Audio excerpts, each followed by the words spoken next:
Hello everyone and welcome to Expanding Empire, a new piece of content from 6++.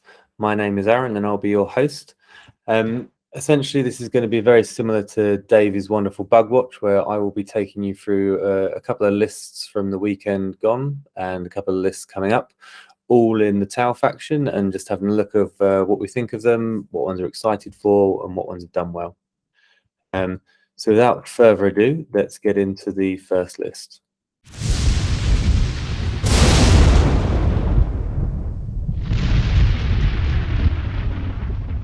So the first list is David Laporte, and he was playing at cross swords.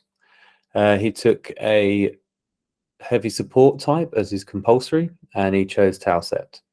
So first off, we run down the list. It's a commander in Cold Star with the advanced burst cannon, high output burst cannon, Onaga gauntlet for a bit of melee, a plasma rifle, and a shield generator. Then it's followed by a commander in Crisis Battlesuit, and that's Precision Hunter, so reroll all hits and wounds, a Cyclic Iron Blaster, Cyclic Iron Blaster again and again, and that's a lot of shots that are going to be coming out of that, and Solid Image Projection Unit, which is a 4-up invuln, and then you can ignore the first failed save, and then the Thermoneutronic Projector for another bit of melee. I do like this. I do think this is the way that we're going to see lists going forward, where they're going to have a Cold Star and a Crisis. The Cold Star just for the maneuverability, and personally I prefer the combat on that with the projector, but the Crisis is very important as well to be able to give one unit ignore all to hit modifiers. Then we're followed up by Long Strike, which is obviously very good anti-tank, anti-night weapon, and can also hand out a +1 buff, so that's very good.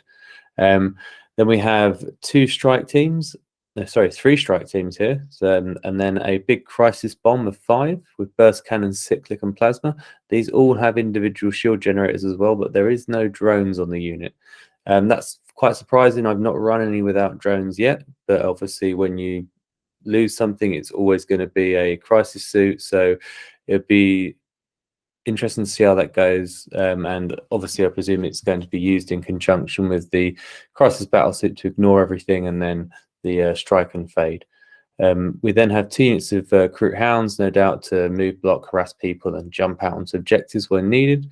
And then we have the big Bombers. It's a full 3 Riptides, so it does look like Triptide is back. I do think this is the best way to run Tau going forward at the moment. I think just with it looking like it's going to be an increased shooting meta for the initial period at the start of this new Arcs of Omens pack, having the ability to shoot and then get back out of dodge and into cover, I think is really strong. So having that on all the Riptides and then the 1 suit of Crisis as well, I think will go really well.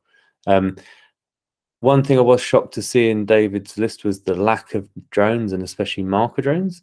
There's only, let me check, 1 marker drone in the entire thing, and then the only other source of +1 to hit is coming from Long Strikes. That is quite shocking because the Riptides do not get a +1 to hit except if it's flying. So I'd be interested to see how. I would have loved to have seen some of these games, but obviously it went very well for David. He ended up going 4-1 and ranking 7th at the event, so very well done to him. If we move on to the next list, we have Jacob Whitehouse, who was at the Olympus 40 Immortal event, which I believe was an invite only. And he took heavy support as his compulsory, and then took Farsight Enclaves. His HQs were a Cadra Fireblade, a Commander Farsight, and Commander in Cold Star. I have started to see and play around with this myself, with having the Cadra Fireblade just as another, essentially a Warlord trait monkey, and making sure you get the Cayenne in there, because when you take a Farsight, as you are aware, you have to take a Zemt of the Montcar, so it means you can't do Precision and Cayenne if you only take Commanders. Again, we have the Cold Star beefed up with the burst cannons and the plasma, and then this is the Onaga gauntlet as well. I'm guessing that's a points consideration, as I do think I do prefer the Thermoneutronic Projector just for the extra attacks. Followed up, we have a unit Kroot and a strike team. And then we have a very robust unit of Crisis suits here with burst, cyclic, and plasma. Most of them have got target locks, a couple of shield generators. But the big shock here is the 7 shield drones plus a marker drone.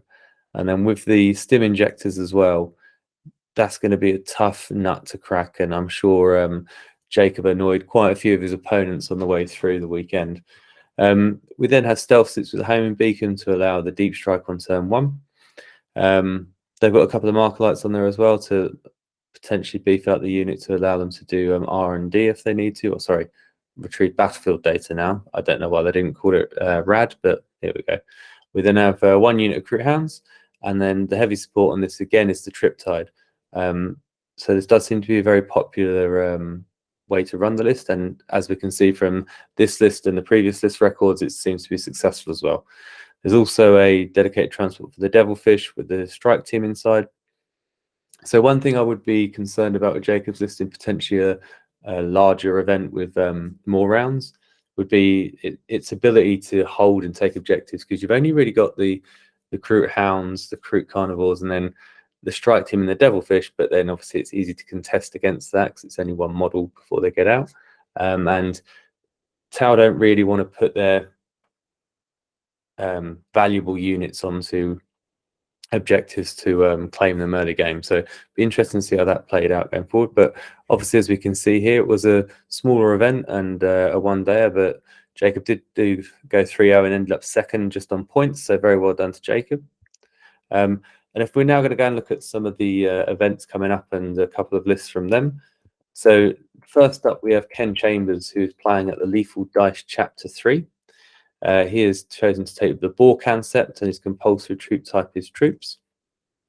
And it's quite interesting to see that the Boar concept's been taken here. It's the first one I've seen in quite a while, and I do really like Boar Can, but obviously there's bigger advantages in different places to some of the other sets. But with Boar Can, you do get +4 inches to your ranged weapons, which I like a lot, especially with flamers, and just pushing those cyclics and bursts up to 22 inches I think is really, really good. Helps you to keep that little bit of extra distance where required. And then also it has the ability that for any ranged attacks coming into vehicles or battle suits, if it's strength 7 or below, you -1 from that attack strength characteristic, which can really start to get a lot of your attacks going into your crisis battle suits, your hammerheads, your riptides, wounded on 5s and 6s. So again, it helps with the durability of the list. Ken has taken a Cadre Fireblade again, monkeying another Warlord trait. He's gone for the Pure Tide Engram Neurochip, which allows a regen of CP when you utilize certain strats. Then we've got the Commander in Cold Star with the Secret Perfection. Now, the Secret Perfection is a Balkan specific, and if I remember correctly, this one enables the Cold Star Commander to get an extra AP on any ranged attacks he makes, and then also an unmodified wound roll of a 6 creates a mortal wound in addition up to a maximum of 3. And as we can see, making the most of that with all of the burst cannons to increase those APs up to AP2 for the advanced and the high output. So it seems like that's going to be very, very good at clearing chaff and a lot of Marines as well, if there's that in the meta. Next up, we have the Commander in Crisis Battlesuit, and this one's got Precision of the Hunter for all the rerolls, full of cyclics again, and then the Tau Flamer turning into the Thermoneutronic Projector and the Begal Hunter's Plate. I really like this setup. This looks really interesting. Normally, I would put Precision and the plates on a Cold Star just for the extra maneuverability, but I do like it a lot on the Crisis because you can have all the cyclics. In the troop section, there's 2 units of breaches and a unit of strikes. And then crisis suits in elites, a very small suit. And these all got airburst in fragmentation projectors, which we haven't seen for quite a while, but it'd be interesting to see how that goes.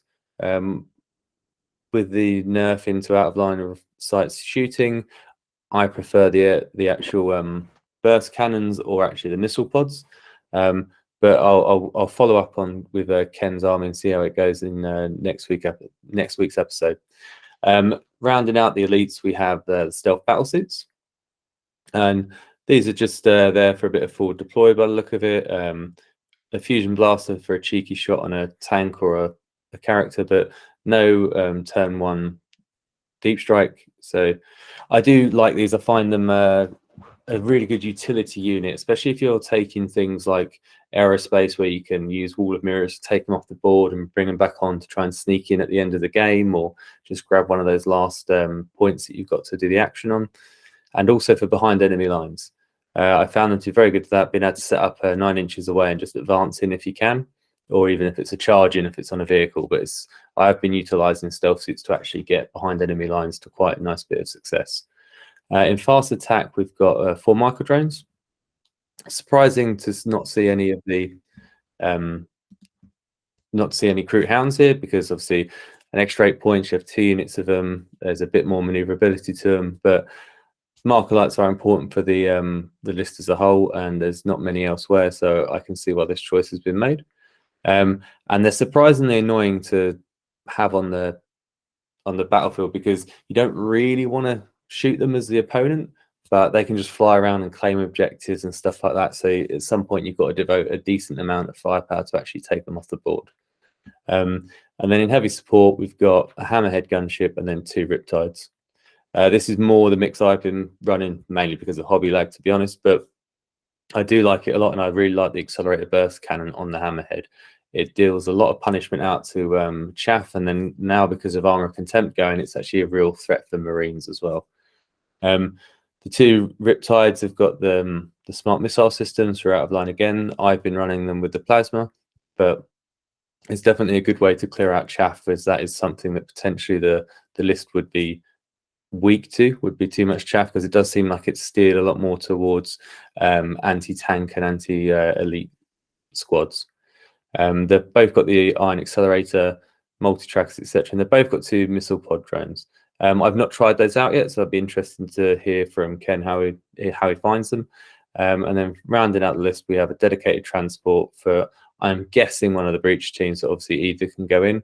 This is very nice again for spurring out on turn 1 and grabbing a aerospace, or just going and sitting on an objective and being able to jump out and aggressively knock people off with that combat debarkation. The final list we have today is from Seth Bryan, and he's playing at the Beachhead Brawl in the UK.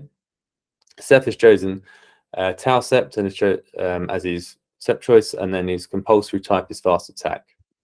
The list for Seth is a commander in Cold Star battlesuit with 3 boldness victory, and he's got a burst cannon, the advanced burst cannon, high output burst cannon, plasma rifle, shield drone, marker drone, and then a commander and enforcer with the precision and the cyclics, and then obviously the thermoneutronic projector.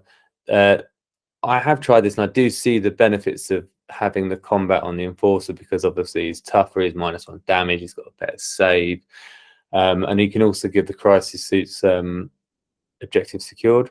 The issue that I personally found with my playstyle was he was too slow for me, because he's only got movement 8, and I really do like the maneuverability of the Cold Star, as I've said throughout this piece. But I'm surprised not to see the commander in crisis here, just because it's so useful, and it's such a big swing in things when you can actually give that big unit of crisis the ability to ignore any to hit modifiers.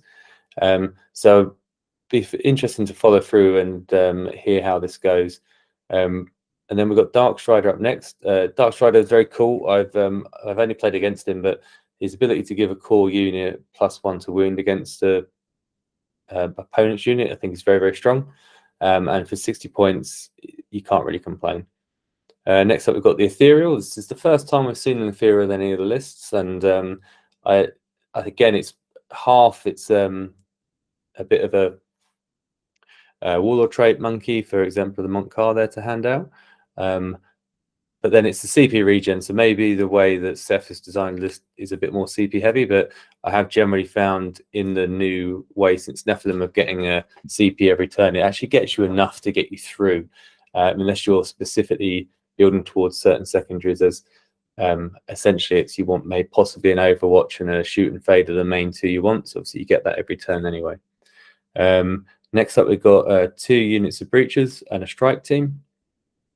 Again, we seem to see this mix coming through at the moment with most of the lists, where they're leaning towards the breaches instead of the strike over the Kroot as well now that they've gone up. So it does look very, very solid for being able to control and get out into some of the objectives. And then we've got a big unit of Crisis, again with some shield drones and the stim injectors. Again, this does seem to be the preferred loadout for this. This is burst cannon, cyclic, and plasma. So you've got that bit of range at the start, and then as you close in the later turns, you've got the burst and the cyclic for the volume. We then have 2 units of Kroot Hounds and a unit of Pathfinders. Don't see Pathfinders very often, but they are very good for their marker lights and their marker light and move, and this may be why the Ethereal's in there, to have those extra CP to enable that. But one thing I do like about this list that we haven't seen in the others is that it does have a lot of chaff to get onto objectives early and to be able to help play that primary game, as it's certainly something that I've found my tower lists do struggle with. Rounding out, we've got some heavy support, and surprising here, we haven't got a single Riptide, and we've got 3 Hammerhead gunships here. I'd be a little bit concerned with this going into the current meta, as it's very shooty. Whereas with the Riptides, obviously you can shoot and get back out of dodge behind cover. The Hammerheads you've got to put out there, and you have to kill whatever's there and whatever can come around, because obviously you're leaving your ass hanging in the breeze a bit. So it'd be good to say how Seth goes with that and what he feels about the Hammerheads overall, if he thinks he would have preferred having some Riptides as well. And then finally, we've got 2 Devilfish, which obviously any of the Fire Warriors can go in, and the Pathfinders. So it does seem like quite a robust primary game on this one, and quite good on the secondary. And again, it'd be interesting to find out what happens with the Hammerheads in this. This is the last one on here. I think the list I'm going to follow for next week, I think, is going to be Seth's. That's one I'm really interested in to see how it goes. But look, this is the first one I've done, so don't be too brutal. I've probably not been the greatest presenter, and I've done a bit of bad verbiage, etc. But look, please leave your comments, any ideas you've got. I'd love to hear them, and just find out if you like this sort of thing, if there's any slight twists you'd like to see in it, or expand it out as well. But thanks everyone, and I'll see you all next week.